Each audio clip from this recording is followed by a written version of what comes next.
The fancy wedding planning folder landed on my desk with a thud, gold embossed letters gleaming in my bakery's morning light.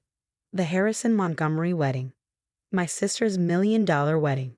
And she had no idea her cake order had just been handed to the one person she'd spent years mocking. I'm Kate Harrison, owner of Sweet Dreams Bakery, and this is how my sister's attempt to plan the wedding of the century gave me the sweetest revenge possible. Just last night, I'd sat at our parents' dinner table, listening to Victoria gush about her engagement to real estate mogul William Montgomery. The budget is unlimited, she bragged, waving her massive diamond ring. Will says I can have anything I want. The top wedding planner in New York, designers flying in from Paris, and the most exclusive bakery in the city for the cake. Speaking of bakeries, my mother turned to me with her practiced look of concern. Are you still running that tiny shop, Kate? It must be so. Challenging. I took a slow sip of water. Sweet Dreams is doing fine, Mom. We have a 6-month waiting list for custom orders. Victoria laughed. A waiting list for birthday cupcakes? How cute.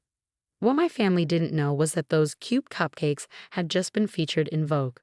My tiny shop had a client list that included celebrities and socialites who valued discretion over publicity. But I learned long ago that trying to defend myself was pointless. Actually, I started, but Victoria cut me off. Will and I are booking Le Petit Gâteau for the cake. You know, that exclusive French bakery that did the royal wedding? They usually have a 2-year waiting list, but they're making an exception for us. I nearly choked on my water. Le Petit Gâteau, the bakery that had approached me 3 months ago about buying my business. The one whose master pastry chef had retired last month. The one I now owned. I kept the acquisition quiet, maintaining the French bakery's brand while running both businesses. Only my staff and the lawyers knew about the change in ownership. That's interesting, I managed to say. Of course, you wouldn't know about them, Victoria continued. They're really exclusive. Everything is done through their wedding planner. The baker never even meets with clients directly. I bit back a smile, thinking of the meetings I'd had that very morning designing cakes for 2 ambassadors and a Hollywood director. Will's got connections with everyone, Victoria bragged. He pulled strings to get us on their calendar. The consultation is tomorrow morning. My phone buzzed. A text from my assistant manager. Victoria Harrison Montgomery consultation confirmed for 9 a.m. Should be interesting. I'm sure it will be perfect, I said, standing up to leave. Good luck with the consultation. You're just jealous, Victoria called after me. Still playing with flour in your little kitchen while I'm planning the biggest wedding New York has ever seen. I drove back to my bakery, thinking about the years of similar comments, how Victoria had laughed when I left my corporate job to study pastry, how she told everyone I was settling by opening my own business instead of marrying well, like she had. Even my parents saw my passion as a cute hobby. At least it keeps her busy, they'd say, as if I were a child playing shop. None of them had ever visited Sweet Dreams. They didn't know about the awards, the magazine features, or the celebrities who ordered under fake names. And they certainly didn't know about Le Petit Gâteau. The next morning, I arrived early to prepare for Victoria's consultation. I transformed the private tasting room of Le Petit Gâteau into a bridal fantasy with sample cakes and delicate pastries arranged on antique silver stands. She's here, my assistant texted, still making snide comments about your cute little bakery to the wedding planner. I adjusted my chef's coat, crisp white with Le Petit Gâteau, embroidered in silver, and checked my reflection. Victoria hadn't seen me in my professional attire before. With my hair pulled back and my minimal makeup, I looked every bit the serious pastry chef I was. I heard her voice before the door opened. I want something spectacular, she was saying. Something that will make people forget every other wedding cake they've ever seen. The wedding planner, Sophia, caught my eye as she entered. She'd been in on the surprise since booking the appointment. Mrs. Montgomery to be, Sophia said smoothly. Allow me to introduce you to our master pastry chef. Victoria turned, her perfectly made-up face freezing in shock as she recognized me. Kate? I smiled professionally. Welcome to Le Petit Gâteau, Ms. Harrison. Shall we discuss your wedding cake? The color drained from her face as she looked around. At the prestigious bakery's logo, at my professional attire, at the spectacular display of cakes that proved exactly what her little sister playing with flour could do. This is impossible, she whispered. You can't be. The owner and master pastry chef of both Le Petit Gâteau and Sweet Dreams Bakery. I finished for her. Actually, I am. Now, I believe you wanted something spectacular. Victoria sank into a gilt chair, her world visibly tilting on its axis. The sister she'd dismissed for years wasn't just a baker. She was the baker she'd been bragging about hiring. Does Will know about this? She managed to ask.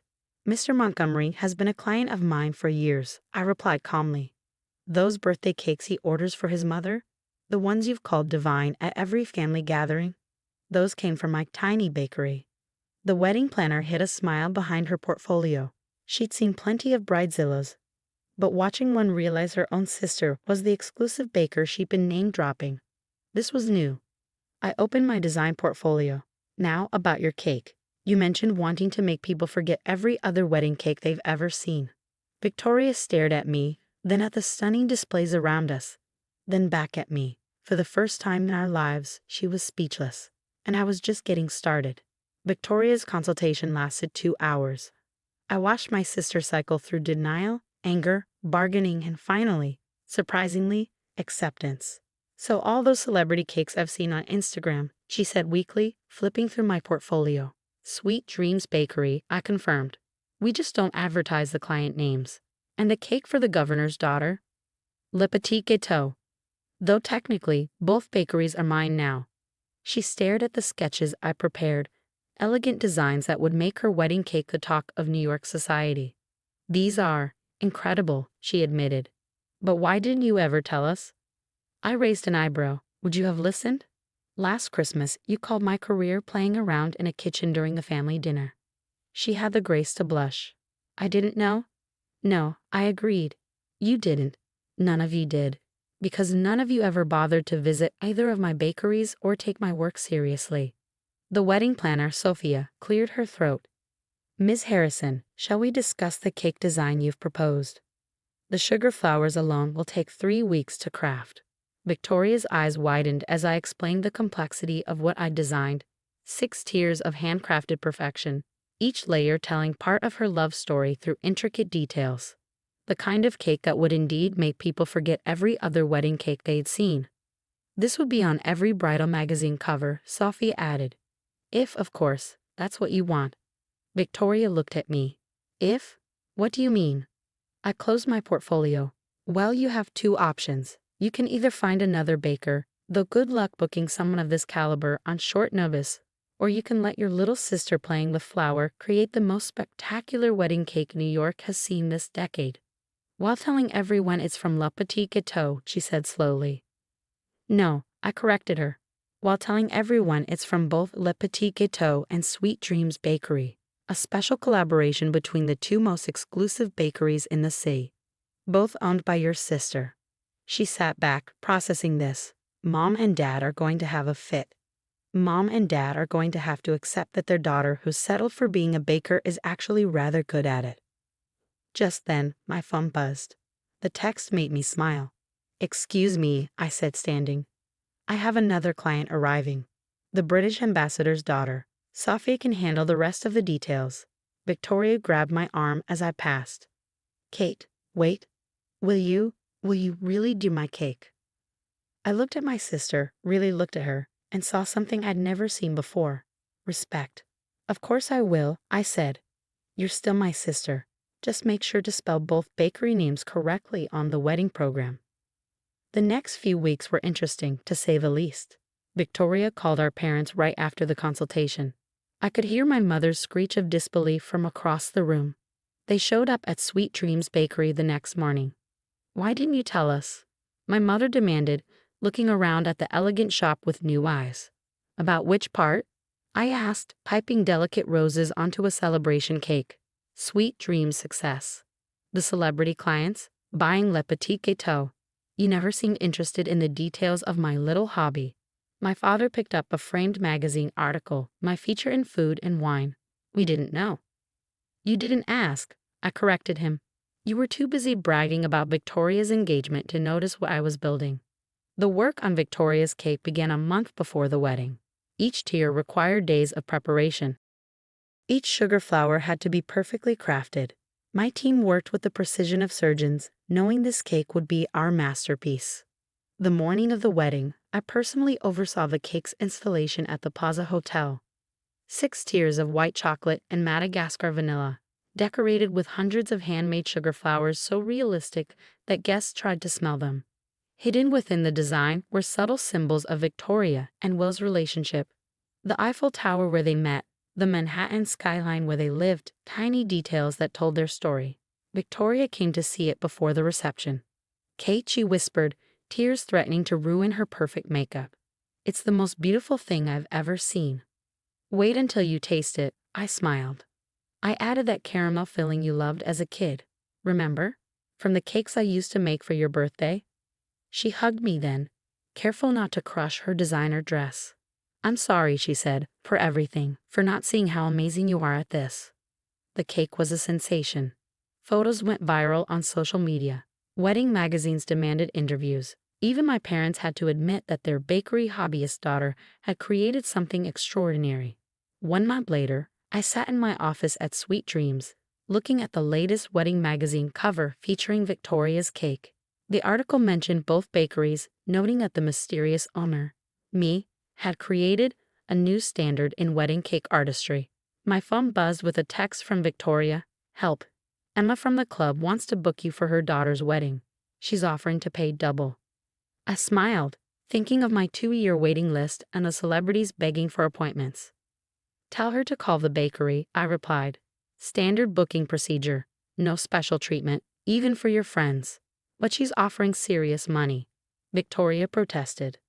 "Vic, I have Saudi princes on my waiting list. Money isn't the issue. Perfection is." There was a pause then. "I get it now. Why you love this. Why you chose it. You're not just a baker. You're an artist." I looked around my bustling bakery, then through the connecting door to Le Petit Gâteau. Both kitchens were full of talented staff creating edible masterpieces. Both shops had lines out the door. "Took you long enough to notice," I texted back. My mother called later that day. "Darling, the country club is hosting a charity gala. They want to know if you consider making the centerpiece cake. Of course they'll pay whatever you ask." "Mom," I cut her off, "tell them to call the bakery. Standard booking procedure." "But I'm your mother." "Yes," I agreed. "And now you know what your daughter actually does for a living." I hung up and went back to my kitchen. I had cakes to design, staff to train, and 2 successful businesses to run. Sometimes the sweetest revenge isn't just proving people wrong. It's making them admit they never really knew you at all. And sometimes success tastes best when served with a side of humble pie. Even if you have to bake it yourself.